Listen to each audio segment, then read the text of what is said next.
দেখছেন যে হযরত শাহজালাল আন্তর্জাতিক বিমানবন্দরের আমদানি কমপ্লেক্স কার্গোতে অগ্নিকাণ্ডের যে ঘটনাটি ঘটেছে সেটি কিন্তু দুপুর 2:30 2:15 নাগাদ আগুনটির ঘটনা ঘটে। সেটি কিন্তু এখন 3-3.5 ঘন্টার মতো অতিবাহিত হয়েছে। এখন পর্যন্ত আগুন নিয়ন্ত্রণে আনতে পারেনি। এ পর্যন্ত হচ্ছে ফায়ার সার্ভিসের প্রায় 36টি ইউনিট এখানে কিন্তু কাজ করছে। আরও কিন্তু বেশ কয়েকটি ইউনিট কিন্তু এই আগুন নির্বাপনের জন্য এখানে রাস্তায় রয়েছে।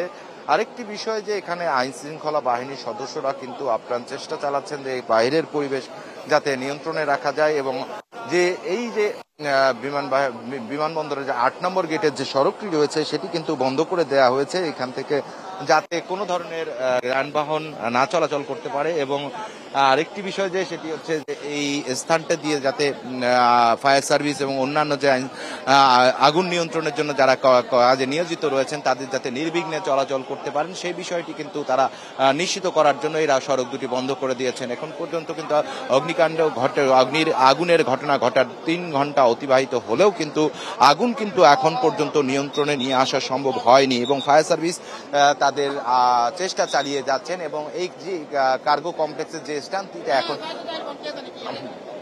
এবং অগ্নিকাণ্ডের ঘটনাটি ঘটেছে সেই স্থানটিতে প্রায় আমরা যতটুকু জানতে পেরেছি যারা এখানে পণ্য আমদানি করেন তাদের কাছ থেকে যে এখানে কিন্তু 10টি গোডাউন রয়েছে সেগুলোতে কেমিক্যাল আমদানি করা হয়, সেগুলো কেমিক্যাল রাখা হয়। সেই স্থানটিতে এখন কিন্তু আগুনের লেলিহান শিখা দাউ দাউ করে জ্বলছে, এখন পর্যন্ত জ্বলছে এবং ফায়ার সার্ভিসের 36টি ইউনিট কাজ করছে। আমরা যতটুকু জানতে পেরেছি এর কিছুক্ষণ আগে কিন্তু ভেতরে অগ্নিকাণ্ডের ঘটনা পরিদর্শন করেছেন ফায়ার সার্ভিসের যে মহাপরিচালক আছেন, তিনি এই অগ্নিকাণ্ডের ঘটনাস্থল পরিদর্শন করেছেন। আরেকটি বিষয় কিছুক্ষণ আগে আমরা দেখেছি হচ্ছে বাণিজ্য উপদেষ্টা কিন্তু এই ঘটনাস্থল পরিদর্শন করতে এসেছেন, কিন্তু তিনি গণমাধ্যম কর্মীদের সঙ্গে কোনো ধরনের কথা বলেননি। তিনি ভেতরে প্রবেশ করেছেন এবং তিনি জানার চেষ্টা করছেন যে এই অগ্নিকাণ্ড কিভাবে ঘটেছে বা কিরকম মালামাল মজুদ ছিল বা কিরকম আর্থিক ক্ষয়ক্ষতি হয়েছে। এবং এখন পর্যন্ত কিন্তু আমরা জানতে পারিনি যে আগুনের ঘটনা বা আগুনের সূত্রপাত কিভাবে হয়েছিল এবং ভেতরে কিরকম মালামাল আজকের জন্য মজুদ ছিল। এবং যারা এই আমদানি কমপ্লেক্সের সঙ্গে সংযুক্ত বিভিন্ন প্রতিষ্ঠানের কর্মরত বা যারা এখানে স্টেক হোল্ডার রয়েছেন তাদের মারফতে আমরা যতটুকু জানতে পেরেছি প্রায় 2200 স্টেক হোল্ডার রয়েছে এটার সঙ্গে জড়িত। এবং যে কেমিক্যালগুলো রয়েছে সেগুলো বিভিন্ন ফার্মাসিউটিক্যাল লিমিটেড কোম্পানির বা হচ্ছে গার্মেন্টসের বা অন্যান্য যে শিশু যে ওষুধগুলো দেশের বাইরে থেকে আমদানি করতে হয় সেই স্থানটিতে এখন কিন্তু আগুন জ্বলছেন। এবং অনেকেরই হচ্ছে বৃহস্পতিবার পণ্য খালাসের কথা ছিল, তারা কিন্তু বলেছেন যে বৃহস্পতিবার কাগজপত্রের জটিলতার কারণে তারা পণ্য খালাস করতে পারেননি, সেক্ষেত্রে তারা রোববার মানে আগামীকাল তারা পণ্য খালাস করতেন। কিন্তু সেক্ষেত্রে তার একদিন আগেই কিন্তু এরকম অগ্নিকাণ্ডের ঘটনা ঘটলেন এবং অনেকের প্রায় $75,000 বা কয়েক কোটি টাকার পণ্য তাদের এসেছে, সেই পণ্যগুলো কিন্তু তারা খালাস করতে পারেননি। সেগুলো কিন্তু এই অগ্নিকাণ্ডে আগুনের কারণে ঘনীভূত। এখন পর্যন্ত যে অগ্নিকাণ্ড যে প্রায় 3 ঘন্টা অতিবাহিত হয়েছে, যেহেতু আগুন এখন পর্যন্ত নিয়ন্ত্রণে আসেনি, কিন্তু আগুনের তীব্রতা কিন্তু এখনো কিন্তু আমরা দেখতে পাচ্ছি আগুনের তীব্রতা কিন্তু বাড়ছে। এবং আপনারা যদি ক্যামেরা পার্সনের মাধ্যমে দেখতেই পাচ্ছেন যে আগুনের যে আলো ধোয়ার যে কুণ্ডলী কিন্তু সেটি কিন্তু সেই দুপুর থেকেই কিন্তু এই একই রকম ধোঁয়া কিন্তু কুণ্ডলী আকারে বের হচ্ছে সেখান থেকে। এবং আমরা বাইরে থেকে শুনতে পেরেছি যেখানে কেমিক্যাল রয়েছে সেখানে কিন্তু ছোটখাটো বিস্ফোরণ হচ্ছিল, সেগুলোও আমরা কিন্তু এখান থেকে বুঝতে পেরেছি। এবং আগুনের তাপ কিন্তু বাইরে থেকেও কিন্তু পাওয়া যাচ্ছে এবং সেখানে কিন্তু এখন পর্যন্ত ফায়ার সার্ভিসের 36টি ইউনিট যেহেতু কাজ করছে তারা কিন্তু আপ্রাণ চেষ্টা করছেন এবং দ্রুততার সহিত যাতে এই আগুন নিয়ন্ত্রণে নিয়ে আসা যায়। তবে এখন পর্যন্ত কিন্তু আগুন নিয়ন্ত্রণে আসেনি এবং ফায়ার সার্ভিস এর অনেক সদস্য কিন্তু এই আগুন নিয়ন্ত্রণ করতে এসে কিন্তু অসুস্থ হয়ে পড়ছেন, যেহেতু কেমিক্যালের আগুনের কারণে তীব্র একটি ঝাঁজের সৃষ্টি হচ্ছে, ঝাঁজ চতুর্দিকে ছড়িয়ে পড়ছে। এই ঝাঁজে কিন্তু অনেকেই অসুস্থ হয়ে পড়ছেন এবং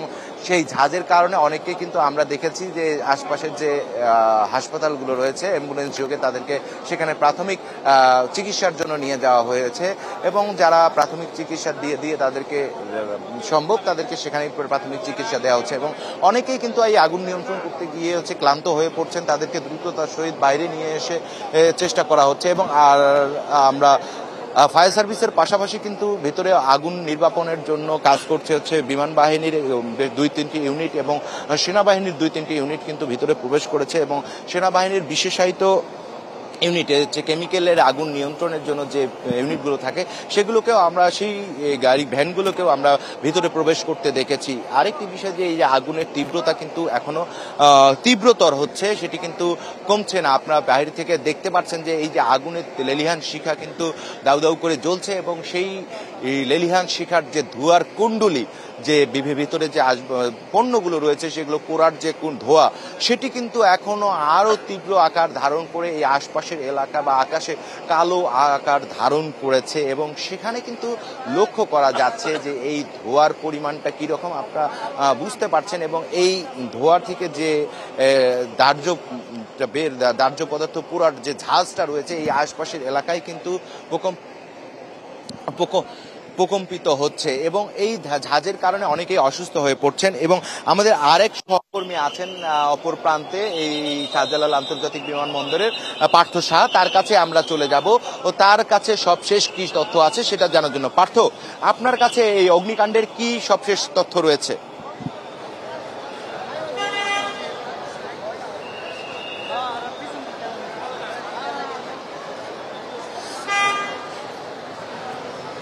অনেক যেমনটি বলছিলেন, আমি বর্তমানে রয়েছি হজরত শাহজালাল আন্তর্জাতিক বিমানবন্দরের দ্বিতীয় টার্মিনালের যে 6 নম্বর গেটটি রয়েছে সেই 6 নম্বর গেটের ঠিক সামনে এই জায়গাটিতে কিন্তু আমরা দেখতে পাচ্ছি যারা দেশ থেকে দেশের বাইরে যাবার জন্য বেডিং নিয়ে এখানে অপেক্ষা করছিলেন তারা কিন্তু আসলে ভিতরে ঢুকছেন এবং এই জায়গায় যারা আইনশৃঙ্খলা বাহিনীর দায়িত্ব রয়েছে তাদের সঙ্গেও কিন্তু আমরা কথা বলেছি। তারা বলছিলেন যে মূলত এই যে জায়গাটি এই গেটগুলো দিয়ে মূলত ভিতরে প্রবেশ করা হয়, তবে বিকাল 4টার পর থেকে অগ্নিকাণ্ডের যে ঘটনাটি সেটি কারণে কিন্তু ফ্লাইট উড্ডয়ন এবং এখানে যে ফ্লাইট অবতরণের যে বিষয়টি সেটি কিন্তু এখনও লক্ষ্য করা যায়নি। এখানে আমাদের সঙ্গে আমি একজন যাত্রীকে একটু যুক্ত করতে চাই এবং তার থেকেই মূলত জানতে চাইব সে কোথায় যাবে এবং তার শিডিউল বিপর্যয়ের কোনো বিষয় দৃশ্যমান কিনা সেই বিষয়টি আসলে তার মুখ থেকে আমরা জানতে চাইব। একটু বলবেন আপনি কোথায় যাবেন এবং আপনার শিডিউল বা আপনার ফ্লাইটটা কখন ছিল সেটি সময় মতো যাবে কিনা? না, আমার ফ্লাইট ছিল সন্ধ্যা 6টায়। এখন আমি এখানে বোর্ডিংয়ের এখানে গেছি, ওইখান থেকে বলছে যে এখনো কিছু বলা যাইতেছে না, কি ফ্লাইট হবে না হবে কিছুই বলতে পারতেছে না, ভিতর থেকে কিছুই বলতেছে না। আপনার ফ্লাইটটা কয়টার সময় ছিল এবং কোথায় যাবেন? আমার ফ্লাইট ছিল সন্ধ্যা 6টায়, আমি আবুধাবি যাব। আমি 3:30টায় আমি ভিতরে গেছি। ভিতরে যাওয়ার পর থেকে এরা বলতেছে যে অপেক্ষা করেন।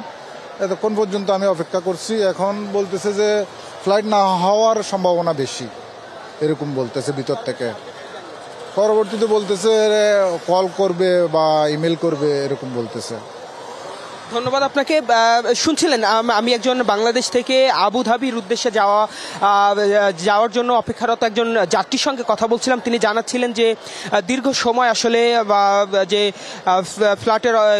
ফ্লাইটের অপেক্ষায় থাকার পরেও কিন্তু তার যে সময় সেই সময়ের মধ্যে আসলে তার ফ্লাইটটি ছাড়বে কিনা সেই বিষয়ে একটি অনিশ্চয়তা যাত্রীদের মধ্যে একরকম উৎকণ্ঠা কিন্তু আমরা কাজ করছে বলে দেখতে পেরেছি। এবং আরেকটু যদি জানিয়ে রাখতে চাই, মূলত বিমানবন্দরে যে অগ্নিকাণ্ডের ঘটনাটি ঘটেছে সেই অগ্নিকাণ্ডের ঘটনা কিন্তু ফায়ার সার্ভিস নিয়ন্ত্রণে আনতে 36টি ইউনিট এই মুহূর্তে কাজ করছে এবং এই যে অগ্নিকাণ্ডের ঘটনাটি সেটি কখন নাগাদ আসলে নিয়ন্ত্রণে আসবে এবং হজরত আন্তর্জাতিক শাহজালাল বিমানবন্দরের যে বিমান চলাচলের স্বাভাবিক গতি সেটি কখন ফিরবে সেটি নিয়ে কিন্তু উদ্বেগ লক্ষ্য করা যাচ্ছে। এ ছিল দ্বিতীয় টার্মিনাল থেকে আমার কাছে সর্বশেষ।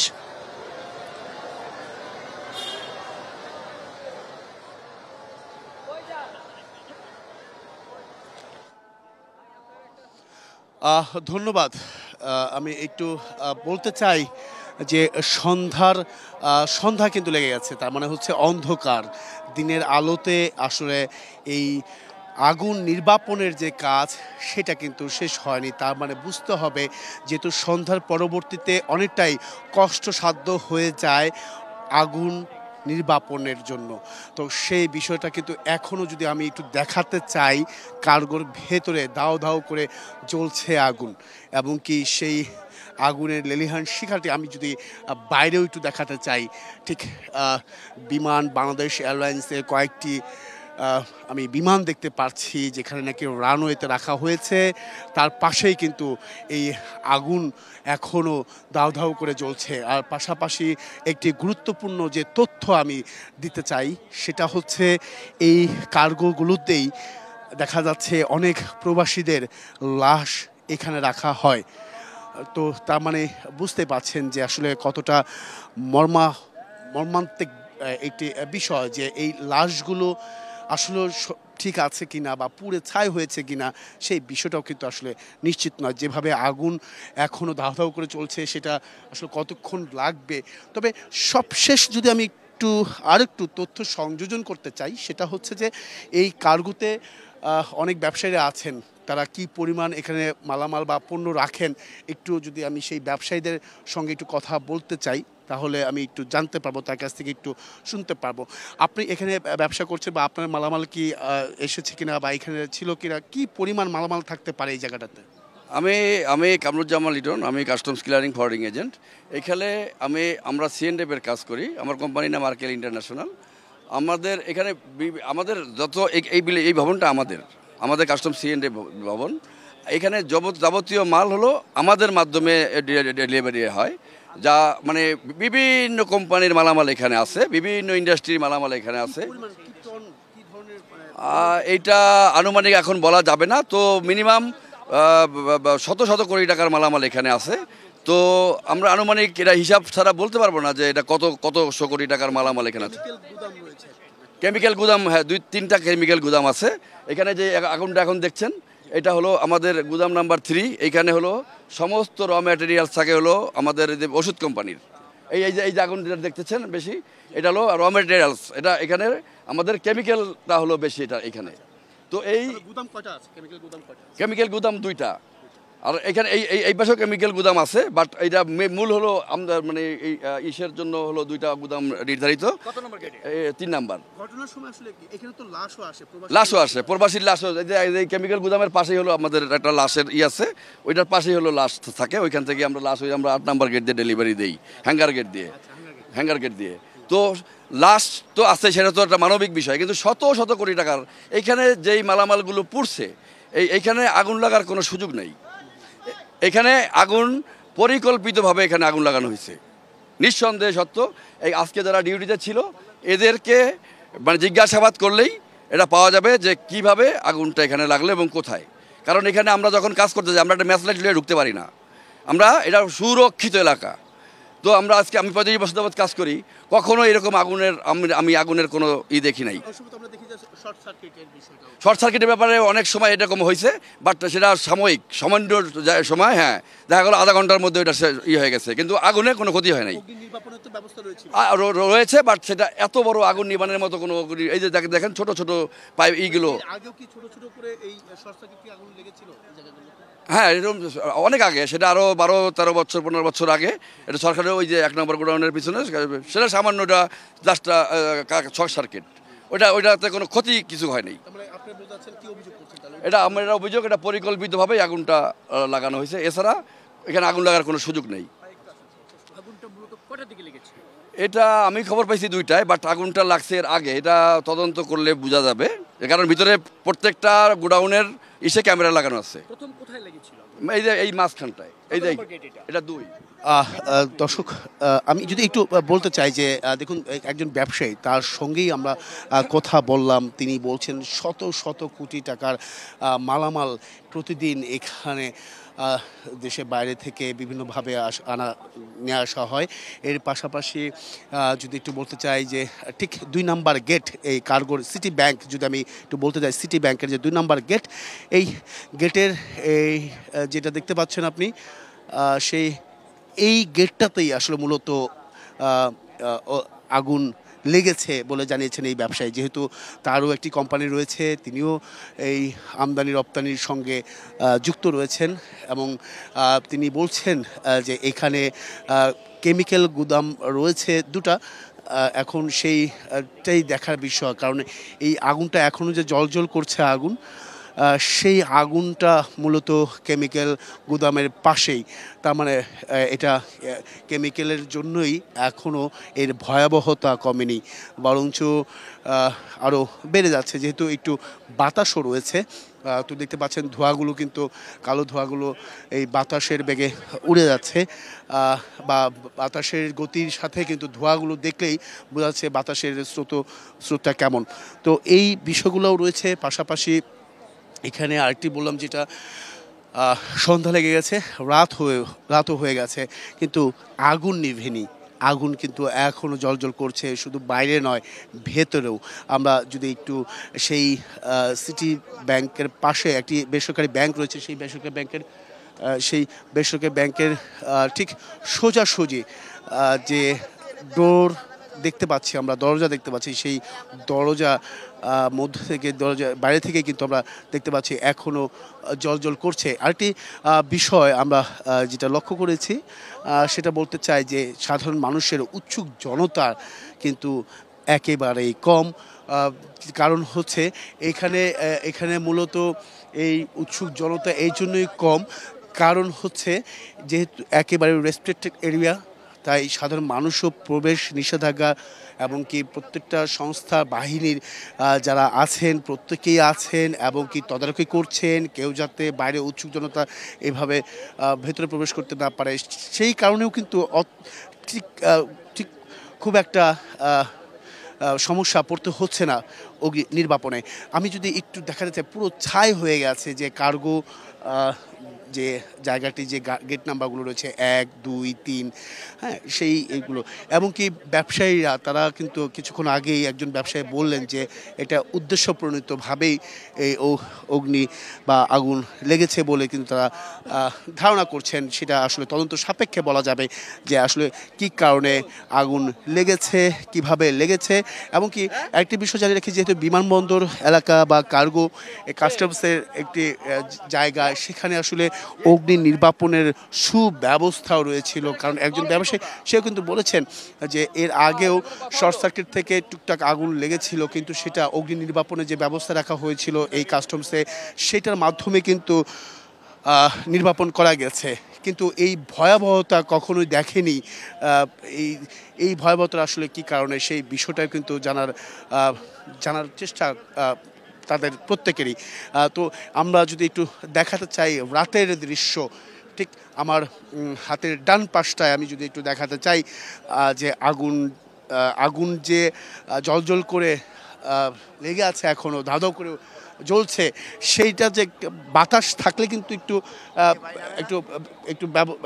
জরুরি অবস্থা হয়। কারণ হচ্ছে বাতাস আগুনটাকে আরও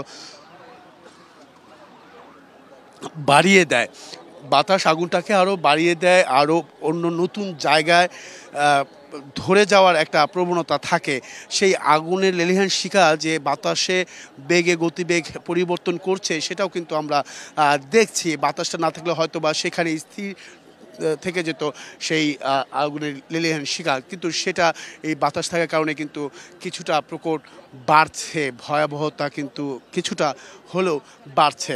আর কারণ আরেকটি বিষয় জানিয়ে রাখি যে ফায়ার সার্ভিসের জনবল যারা রয়েছেন, তারা যথেষ্ট পরিমাণ চেষ্টা করছেন। শুধুমাত্র ফায়ার সার্ভিস নয়, বিভিন্ন সংস্থা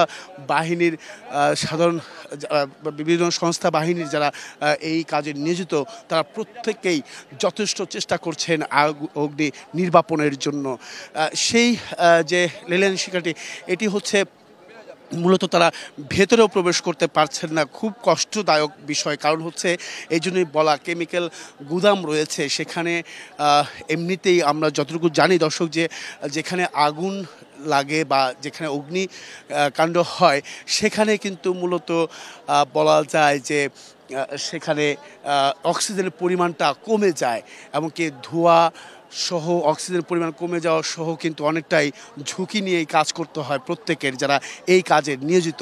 তো সেই অক্সিজেন পরিমাণটা কমে যাওয়ার পাশাপাশি যদি কেমিক্যাল গুদামটিও থাকে, সেখানে কিন্তু আসলে ভয়াবহতা আরও প্রকোপ হয়ে দাঁড়ায়। তো তার মানে বুঝতে পারছেন যে আসলে কতটা ভয়ানক অবস্থায় এই জায়গাটিতে, ভয়াবহতাটা কি পরিমাণ। কারণ এখন পর্যন্ত ভেতরে যে আগুন লেগেছে কার্গোর ভেতরটাই আসলে অগ্নি নির্বাপন হয়নি। বাইরেও নির্বাপন হয়নি, ভেতরেটাও নির্বাপন হয়নি। সেটা আসলে কখন নাগাদ এটি নির্বাপন হবে, সেটা কিন্তু একটা প্রশ্ন থেকে যায়। এত ভয়াবহতা আগুন এই বিমানবন্দরে, সেটা কিন্তু আসলে আগে কেউ কখনো দেখেনি। সেটা এখানে যেহেতু আরেকটি যে প্রবাসীদের লাশ এখানে রাখা হয়, তাদের পরিবার কাছে অনেকে এখানে অপেক্ষা করতে হয়, দীর্ঘদিনের অপেক্ষা বা দীর্ঘ সময়ের অপেক্ষা। অনেক লাশও হয়তো বা এই ভেতরে রয়েছে, কিন্তু সেই লাশগুলো আদৌ পরিবারের কাছে হস্তান্তর করা যাবে কিনা সেটা নিয়েও আসলে অনেকেই সন্দিহান। তো এখানে মূলত বলা যায় এখানে ব্যবসায়ীরা এসেছেন, সাধারণ মানুষ এসেছেন। এইখানে রাতও হয়ে গেছে। সেই রাতে অগ্নি নির্বাপন করাটাও কতটা কষ্টসাধ্য সেটা আসলে দেখার বিষয়। আর এক্ষেত্রে বলা যায়, আমি আবারও বলছি, এখানে যারা আহত হবেন বা যাদের ভেতরে যেহেতু প্রবেশ করতে পারেননি, ভেতরে এখনও আগুন দাউ দাউ করে জ্বলছে, তাই বলা যাচ্ছে না ভেতরে কেউ আছে কিনা, আহত অবস্থায় আছে কিনা। হয়তো বা কেউ আহত থাকলে সেই পর্যাপ্ত পরিমাণ অ্যাম্বুলেন্স রয়েছে। শুধু সংস্থাগুলি নয়, স্বেচ্ছাসেবক সহ বিভিন্ন সংস্থার যারা কাজ করে থাকেন, এই সাধারণ মানুষের কাজ করে থাকেন, সহযোগিতা করে থাকেন সবসময়, তারাও কিন্তু এসেছেন। এবং কি তাদের মুখে একটি কথা, যে সড়ক পথ যাতে সচল রাখা হয়, যাতে করে কেউ আহত অবস্থায় কাউকে যদি ভেতরে থেকে বাইরে নিয়ে আসা হয়, তাহলে তাকে যেন দ্রুত সময়ের মধ্যে হাসপাতালে ভর্তি করার যে বিষয়টি, সেটা যাতে নিশ্চিত হয়, সেই সড়কটি সরল রাখার কথা কিন্তু প্রত্যেকেই বলছেন। কারণ আমরা দেখেছি ইতিমধ্যেই এই বিমানবন্দর সড়কটি একেবারেই তীব্র যানজট রয়েছে, সৃষ্টি হয়েছে। সেটা আসলে সেটাও একটা কিন্তু দেখার বিষয়। আর এর পাশাপাশি আমি যদি একটু রানওয়ের দিকে তাকাতে চাই, আমার ডান পাশে যেখানে আগুন ধাউ ধাউ করে জ্বলছে, সেই জায়গাটাতে ঠিক রানওয়ের পাশটা আপনি দেখেন ফায়ার সার্ভিসের গাড়ি বা ফায়ার সার্ভিসের যে গাড়িটি, সেটা কিন্তু প্রবেশ করেছে। এখন সেটা আমরা হয়তো বা দেখতে পারবো যে অগ্নি নির্বাপনে ফায়ার সার্ভিসের ভূমিকা আমরা যতটুকু দেখতে পেরেছি। ফায়ার সার্ভিসের যে লাল সিগন্যাল লাইটগুলো আমরা দেখতে পাই, বিভিন্ন সময়ে তারা সিগন্যাল দিয়ে থাকেন। এই লাইটগুলো একটি অর্থ বহন করে। সেই লাইটগুলো দিয়ে কিন্তু সেই ফায়ার সার্ভিসের গাড়িগুলো ভেতরে রানওয়ের ভেতর দিয়ে প্রবেশ করেছে। এবং কি সেই আগুন আমরা দেখছি যে সেখানে কিন্তু পানি দেওয়া হচ্ছে ফায়ার সার্ভিসের পক্ষ থেকে। এতক্ষণ কিন্তু দাউ দাউ করে জ্বলছিল, তারা ভেতরে প্রবেশ করতে পারেনি। তাই এখন দেখুন এই পুরো আগুনটি এখন পানি দেওয়া হচ্ছে। তাই আরেকটি বিষয় জানিয়ে রাখি, এখানে ধোঁয়ার একটি যে বিষয়টা হয়তো বা আপনারা জিজ্ঞেসও করতে পারেন যে ধোঁয়া এত কেন। কারণ হচ্ছে আমরা যখন কোনো বস্তুর উপরে বা কোনো কাঠের উপরে বা কোনো বস্তুর উপরে আগুন লেগে যায়, সেখানে যদি পানি দেওয়া হয়, দেখবেন পানি দেওয়ার পরে আগুন নিভে যাবে, কিন্তু ধোঁয়া উঠতে থাকবে। সেটাই কিন্তু আমরা এতক্ষণ আমরা ধাউ ধাউ করে আগুন জ্বলার চিত্রটি আমরা দেখানোর চেষ্টা করেছি। কিন্তু এখন যেটা দেখতে পাচ্ছি যে ফায়ার সার্ভিসের আমি যে সময়টাতে বলেছি যে ফায়ার সার্ভিসের গাড়িগুলো পৌঁছে গেছে। এখন দেখুন আমি সেই পানি দেওয়ার যে চিত্রটি, সেই পানি দেওয়ার কারণে কিন্তু বাইরে যে দাউ ধাউ করে জ্বলছিল আগুন, সেটা কিন্তু নিভে যাচ্ছে, এখনও পর্যন্ত নিভেনি। তো হয়তোবা কিছুক্ষণের মধ্যে সেই আগুনটিও থাকবে না। এর পাশাপাশি আমরা তো শুধু এটা বাইরের আগুন এখনও নিয়ন্ত্রণে আসেনি, ভেতরের কথা তো বাদই দিতে হবে, কারণ ভেতরের অবস্থা আরও ভয়াবহ। কারণ এখানে পুরো মালামাল পণ্য সব এখানে বোঝাই করা থাকে। তার মানে বাইরের অগ্নি নির্বাপনের পরবর্তীতেই ভেতরে প্রবেশ করে তারা এই কাজগুলো বা এই কাজ সম্পন্ন করবেন। ইতিমধ্যে যেহেতু অধিক সময় পার হয়ে গেছে, সেই সময় পার হওয়ার কারণে কিন্তু এই ভেতরে যে আগুন লেগেছিল এই কার্গোর 3টা গেট 1, 2, 3 আমরা ঠিক দাঁড়িয়ে আছে, আমার যে ক্যামেরাটি সেই ক্যামেরাটি দাঁড়িয়ে আছে পুরো 2 নম্বর গেটের মাঝখানটায়। তার মানে আপনি আমার বাম পাশটা এবং ডান পাশ, পুরো ডান পাশের যে 3 নম্বর গেটটা রয়েছে যেখানে কেমিক্যাল গুদাম রয়েছে, 3 নম্বর গেটের ওখানে লাশ রাখা হয় প্রবাসীদের, সেখানটায় এই জায়গাটুকু কিন্তু পুরোটাই পুড়ে ছাই হয়ে গেছে। আর বাম পাশে 1 নম্বর গেটে বাইরের যে জায়গাটি ছিল সেখানে আমরা দেখেছি সেটাও পুড়ে ছাই হয়ে গেছে। ইতিমধ্যেই এই অগ্নি নির্বাপনে এখনও কিন্তু সেই বাইরে দাউ দাউ করা জ্বলা আগুন এখনও কিন্তু নিভেনি। তো এই ধোঁয়ার কারণে অনেকেই এসেছেন বাইরে থেকে, অনেক ব্যবসায়ীরাও কিন্তু এসেছেন, তাদের মালামাল শত শত কোটি টাকার এখানে মালামাল আদান প্রদান হয় প্রতিদিন।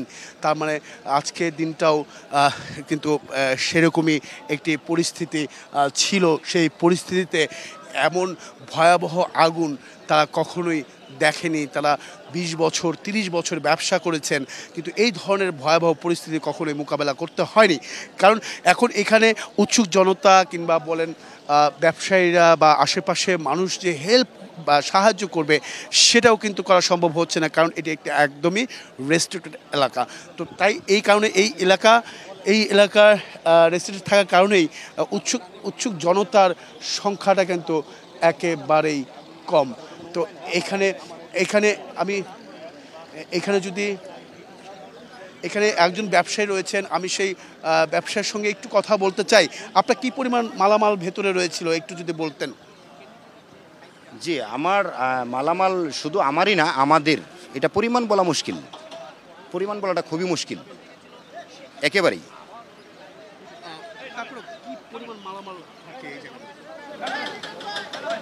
এখানে অনেক পরিমাণ মালামাল থাকে, অনেক অনেক। বাংলাদেশে এমন কোনো শিল্প প্রতিষ্ঠান নাই যে শিল্প প্রতিষ্ঠান ক্ষতিগ্রস্ত হয়নি, যাদের মালামাল এখানে নাই। কারণ এটা কুরিয়ার সার্ভিস স্টেশন। এখানে ছোট ছোট হাফ কেজি থেকে শুরু করে 100 কেজি পর্যন্ত মালামাল রয়েছে। অসংখ্য ধন্যবাদ। শুনছিলেন তাদের তাদের তাদের তাদের তাদের যে তাদের যে ভয়াবহতা, তাদের যে ক্ষয়ক্ষতি, সেটা আসলে কি পরিমাণ ক্ষয়ক্ষতি হয়েছে সেই বিষয়টাও কিন্তু কারো জানা নেই। আর এখানে কুরিয়া বলতে হচ্ছে বিদেশ থেকে, দেশের বাইরে থেকে মালামাল আনার যে বিষয়টি সেটাও কিন্তু আমরা দেখেছি। তো সব কিছু মিলেই বলা যায় এখানে মূলত এখানে যে পরিস্থিতিটা সেটা আসলে কতক্ষণ নাগাদ এটা শেষ হবে বা অগ্নি নির্বাপন হবে সেটা আসলে অপেক্ষা করতে হবে। যেহেতু দুটা লেগেছে আগুন, আর এখন পর্যন্ত নির্বাপন হয়নি বাইরের আগুন না ভেতরের আগুন।